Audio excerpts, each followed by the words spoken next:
Welcome to Clement's Family Farm. I'm excited today to share the findings of the study I've been working on for quite a while now. This study actually started 3 years ago. So the question was how do the proofs affect the vanilla extract and extract making? So before I get started on this one, I'm going to tell you I need a little bit of grape spirits to get me started. There's some information on this one I've been waiting to tell all of you. So anyway, cheers. Oh, that's fantastic. So what proofs work better for making vanilla extract? So this study was based on vanilla only, not making any other extracts, because that's the majority of what I do, and I wanted to learn. So the aim of the study was to investigate how the different alcohol proofs interact with the vanilla beans and extracting those flavor compounds. The method I used during this was emphasis on total dissolved solids, which is a TDS meter. It is a common practice used throughout the industry of taking readings from their extract, knowing what's going on inside the jar. I always want to know what's going on inside the jar because taste buds can really fool you and your mindset can really fool you what's really happening inside these jars. Huge learning experience for me. I had no idea what I was getting into when I started this test. The question was, hey, how are these alcohols affecting my extract? Nobody could really give factual information on how well they did or how worse they did. So it was simple enough for me to add this test along with the other testing I've been going on. By far, I'm no expert at lab samples or anything like that. I do have a little common knowledge on how a test should be conducted, controlled, and that's what I did. That's how I performed this one. So I ended up making a single fold in each of the different proofs, 70, 80, 90, and 100 proof. It was recommended to use Everclear since it was a neutral, so I went with that. Wouldn't be my first choice, but it was a recommendation, so I went with it.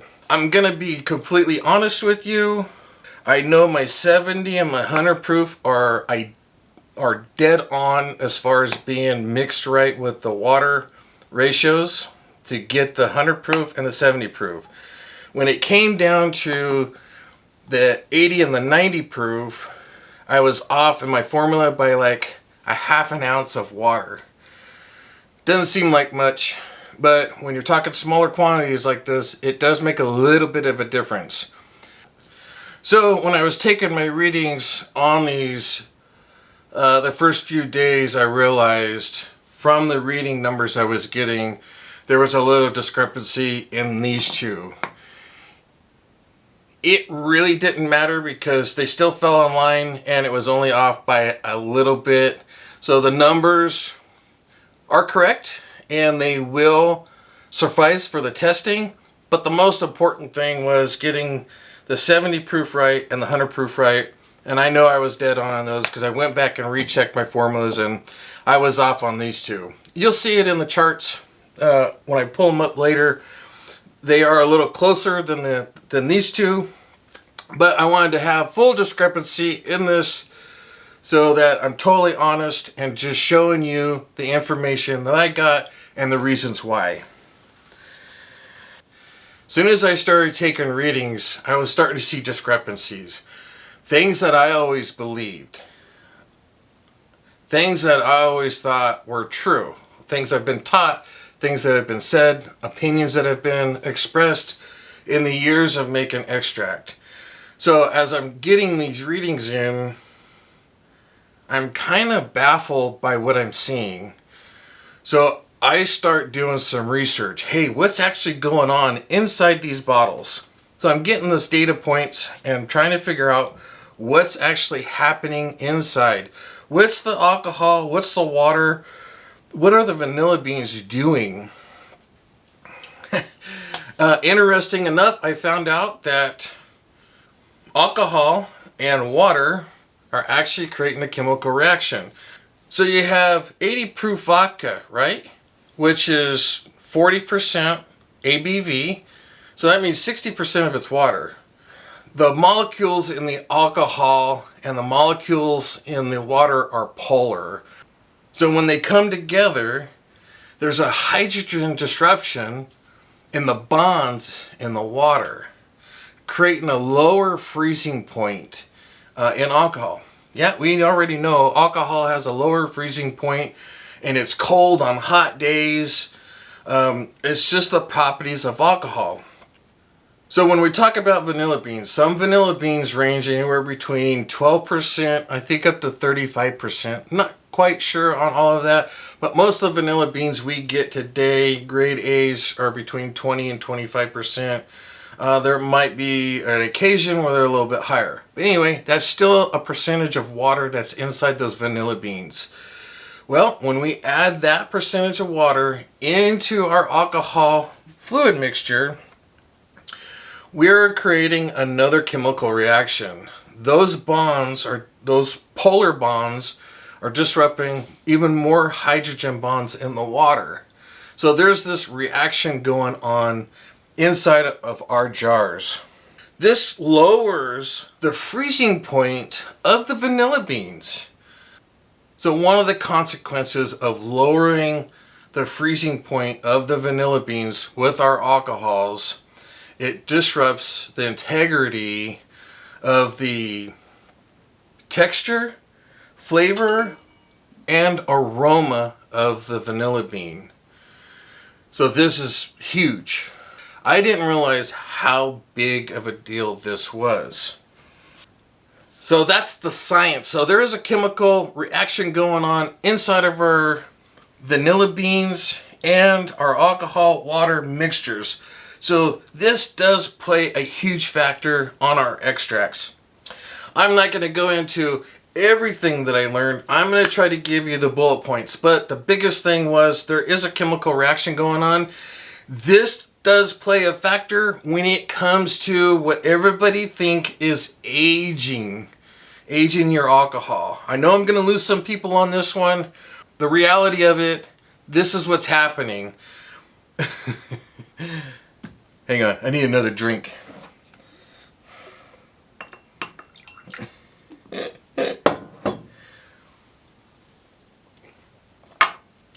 Okay, so the reality of this, the chemical reaction that's going on in there is extracting the flavors out. And then once the flavors are suspended in the fluid, there's a time frame there where that reaction is either enhancing those flavors or it is attacking some of those flavors. Those flavors, once they're being attacked, they're being spent or frozen, and then they're dropped out of the fluid solution, and then they fall to the bottom. So some of the commercial guys, they have 24-hour, 7 days a week circulation. They're doing all that, and then they have this rest time. That rest time allows for these suspended particles, once they're burned up, to sink to the bottom, and then they can go ahead and bottle their extract. And this sometimes is misinterpreted for aging. So if you're not shaking your bottles every day, that period of time takes longer because you need to get those compounds out of the vanilla bean in order for this to work. So the longer you let it sit without the agitation, the longer it's going to take. So this chemical reaction where it's dropping out can be sped up by shaking. Everything is sped up by shaking. More agitation, the faster you're going to get an extract. Is it going to be better in 2 years if you're not shaking them? Yeah, it will be, because this reaction takes time to do. But if you're shaking it, the reaction is going to be a lot faster. So you can actually speed up that chemical reaction by shaking your jars also. Anyway, that's enough of that. So how did the results come out? Try not to bore you with all this information, but it's important that you all know what's going on inside your jars and not a matter of what we all thought. Trust me on this one. I even took down one of my own videos after learning all this stuff, because now that I know, I don't want to keep having that information out on the internet or on YouTube being misinformation. So as I'm learning, we're all evolving in this. As technologies change, we have the means to test our own. It's important that I know it's important for me not to be sharing that information anymore and educating. So that's where I'm at today. All right, I'm going to remove some of this and I'll pull up some bottles and show you some results on how you think this might have gone.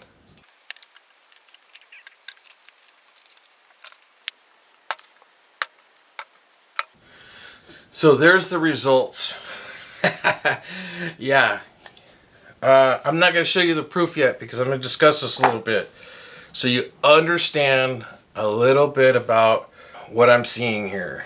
So taking the readings daily, there's these, I'll show the charts of what's happening inside so you can see the actual data I'm seeing. But what I did is I took like the last 45 days, I averaged them out, and then I came up with these readings. And then what I did is I did a comparison between all of them on what the difference was. So it doesn't matter what the numbers were on the chart, what you'll see anyway. This is how they ranked. This one being the lowest. From here up, this was 90 parts per million more flavor compounds than this one. And then this was 114 parts per million more flavor compounds introduced into the fluid than this one. And then here we have a staggering 233 parts per million flavor compounds more than this one here. Amazing on how this results came out, and one of the reasons why I took one of my videos down. I always believed that, well, here, let me just show you. Here's 100 proof. Here's 90 proof. Here's 80 proof. And there's 70 proof. A staggering 233 parts per million more than the 100 proof. These numbers haven't changed in the last 45 days. I'm not going to say they haven't changed, but they kind of fluctuate within maybe 3 parts per million. So to me, that doesn't mean anything. 3 parts per million doesn't mean anything. They're all still within range, and if you're looking at a data sheet, it's all leveled out. So yeah, 70 proof is going to be your best. And the reasoning why for that is the higher alcohol concentration is actually freezing your beans. We've seen this with higher proof alcohols that people use in 120, 150, 190. They throw their beans in that alcohol without diluting it down, and they're coming out crispy. I've never done this myself. I'm just going off of reports that I've heard. That's what's happening. Those beans are getting damaged by the alcohol because it's freezing them. It's damaging those cells. It made total sense to me once I started taking these readings. Let me show you a chart right here. All right, I had to switch over to this mode so it was easier for all of you to see. All right, so now looking at the chart. Daily readings. I shook my jars twice a day, once in the morning and once in the evening. When I shook the jars in the morning, I let them rest for 5 minutes, 5 to 15 minutes, depending on what I was doing in the morning, just so that everything could settle. And then I take a reading. I have 2 probes that I took the readings with, and I compared them side by side in these charts to make sure that everything was good and there wasn't one probe was... I was just verifying the information. Are the probes working correctly? Do they jive between each other? I just wanted to make sure the information I'm giving you is good information. And it was. both probes jived, and we're good. So anyway, I just wanted to make a quick note of that. But let's just start off over here between 2 to 3 weeks. So at 2 to 3 weeks, we have a spread between 70 and 100 proof of 185 parts per million. That just gave me a baseline of what the spread was between the two. So 70 proof is actually giving us over 800 parts per million within the first 2-3 weeks. That's pretty significant. The 100 proof was a little over 600. If we fast forward all the way to the 13th week, that spread changes. It actually gets wider. It's 229 parts per million. And with the jars that I showed you today, it was 233 parts per million between the lowest and the highest, which was 170. So that gap is increasing over time. I would have thought they would have merged together. What I've explained with all the alcohols and what's happening, it kind of makes sense. And these aren't going to merge together. I am going to continue taking readings throughout the year. I'm going to cut it off at a year date because I think there's already enough data. I did this at 13 weeks and presenting this video to you because I'm pretty positive that we're not going to get any more change. In fact, do you remember when I went back and I did the TDS testing, my last video, and I showed the different variations of beans, vanilla beans, and what their concentrations were in parts per million? And I said anywhere between 6 to 8 weeks. Now, that was a double fold that I did. And between that 6 to 8 weeks, everything started evening out. Well, this is a single fold, and I used the different proofs. And if we're looking on the chart here, between that 7 and 8 week mark, this is where the numbers start evening out. This is pretty consistent with that other one. So this is telling me that the vanilla beans aren't giving off any more total dissolved solids.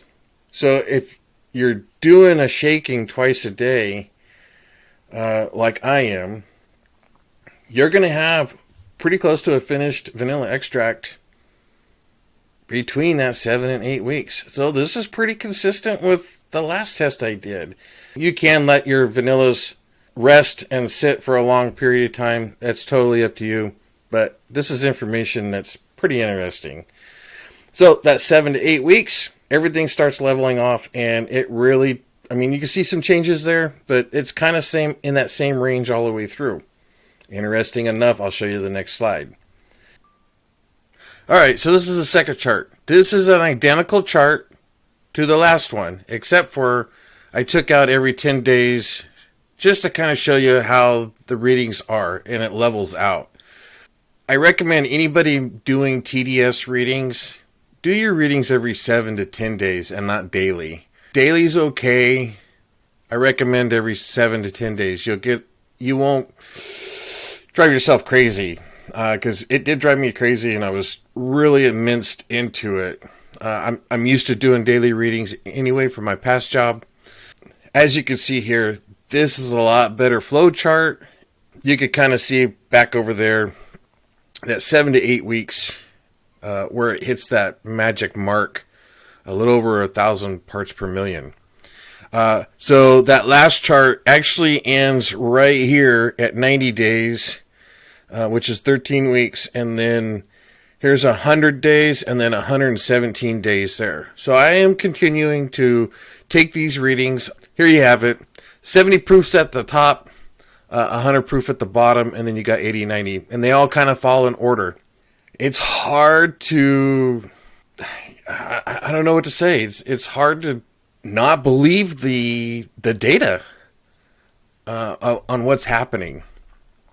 And that's why I'm sharing it with you, because I always believed it was actually the opposite.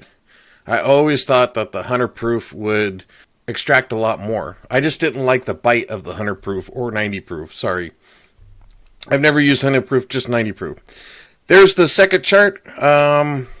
I hope that makes sense to all of you. I got some more information to share with you. I was shocked by this because one of the reasons why I had never made paste myself was because I always believed alcohol was our solvent to making extract, for extracting all those essential oils and flavor compounds out of the vanilla bean. That was my belief. So I believe that the alcohol was our solvent to remove all this. And making vanilla bean paste with just sugar and water, I thought was a waste of vanilla bean. I knew it was used in the industry, not as prominent as it is today. Knowing the information I know now, I know why vanilla paste works. Most of the flavor compounds and vanillin is water soluble. There are some published books out there that saying alcohol is our solvent for vanillin. I saw those articles too as I'm researching, so there is a mixed match of information that is out there. I mean, we're talking well-published books saying that the alcohol is our solvent. This information I'm showing you today kind of disproves that and shows me that the water's the solvent. Because I did get both ends of the spectrum when I was doing the research. So who do I believe? Well, I'm believing that the water is, because from these readings here, the 70 proof is far better. And why is that? Because it's more water. I go back to my blind taste testing when we tested the top 10 alcohols. The 70 proof coconut rum by far was the most preferred alcohol used by a long shot. It wasn't even a close margin for the end. I never thought it was going to come out that way. I thought some of these other alcohols were going to be a little bit higher up there. But no, the 70 proof, and I said that in my video, I think that was the reason why. I had no idea why until now. Even that blind taste testing, the 70 proof by a long margin was the favorite. And it makes sense. I can't explain it anymore. I can't show you any more data than what I've already showed you here, because water is the main factor in all this testing. So for me, I will never use anything but 70 proof. One of the other testing I had done, and I'd done it 10 years ago. See, I'm not an alcohol drinker. I've never actually started off with 100 proof. I started off with the coconut rum 90 proof, which is the Pirate Bay, because that was the only thing available in my area. Once the 70 proof came out, I started experimenting with the two different ones. Still coconut rum, still the same manufacturer, but one was a 90 proof and the other one was a 70 proof. I always liked the 70 proof better because I thought the alcohol bite was less. If you don't like the alcohol bite, start off with the alcohol with the less bite. You're always going to have that bite because we're using alcohol, right? So I always start off with the lower proof. By chance, that was just what I ended up with, and I always thought it was a better extract for me. Now I know why that was a better extract. It wasn't just a personal, well, I guess it was all personal taste. Between the two that I had, this one the 70 proof always came out better. Kind of know why now. So I always use 70 proof for my vanilla. I did change it up a little bit. I did a mixture of vodka and coconut rum. So I really didn't like how the flavors came out of my last batch. So I am changing things. I am trying new things to see if it does come out better. But every time I learn something, I'm improving what I'm doing. I want the best vanilla extract I can with the knowledge that I've learned, and 70 proof. So personally for me, I don't like using the spiced or the whiskeys or the bourbons or anything like that. This is just my own personal preference. But I know everybody wants to experiment, and I encourage that. That's how we learn, that's how we grow. This is kind of what I'm doing today. But if you are going to use these other alcohols, these other high proof alcohols, my recommendation to you is proof it down to 70 and go from there and see how it goes. with the way the chart is, you're getting more total dissolved solids into your fluid with the 70 proof than you will with the 100 proof. That's a fact. These are real. This is real data, real information. And I'm just here to share it with all of you. And it makes total sense. That's why paste works. It's sugar and water.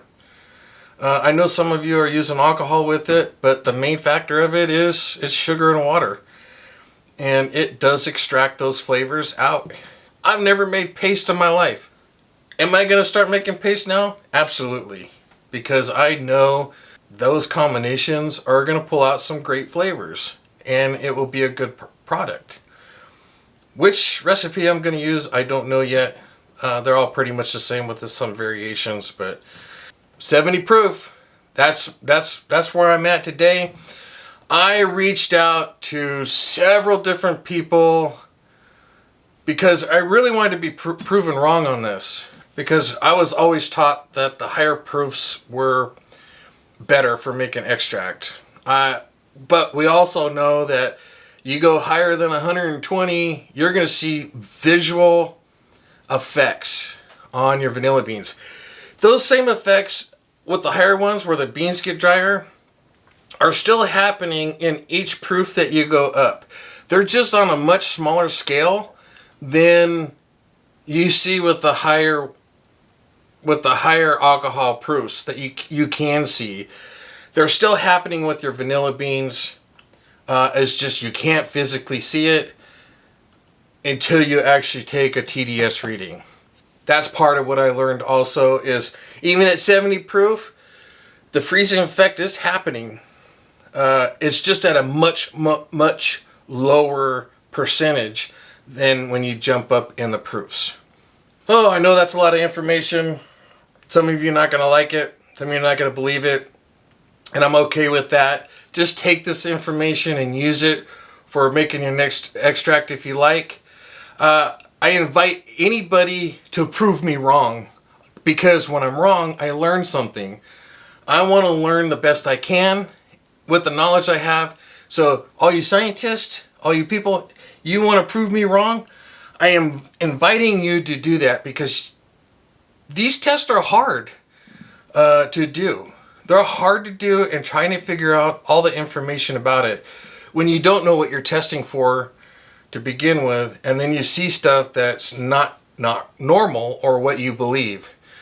I spent a lot of money on this. I'm not sponsored by anybody, and I got nothing to gain other than my own knowledge for myself, and then I share it with you. I want you to succeed in what you're doing with your extracts. I want you to make a better extract, and I want you to be informed of actually what's happening inside your bottles and your extract. So I hope you enjoyed this video. I do have a couple more videos with all this testing I've been doing on the different processing vanilla beans. Which is the best way to process your vanilla beans to get a better extract? Is it splitting, scraping, vacuum sealing? I will tell you right now, if you've got a vacuum sealer, you should be using it. You'll be much happier with your vanilla extract. Anyway, stay tuned for those videos. If you're not subscribed yet, make sure you subscribe to my channel. I really do appreciate it. If you've got some comments, leave them down below. Make sure you hit the notification bell, and we'll see you on the next video from Clement's Family Farm. I really do appreciate everybody. Cheers.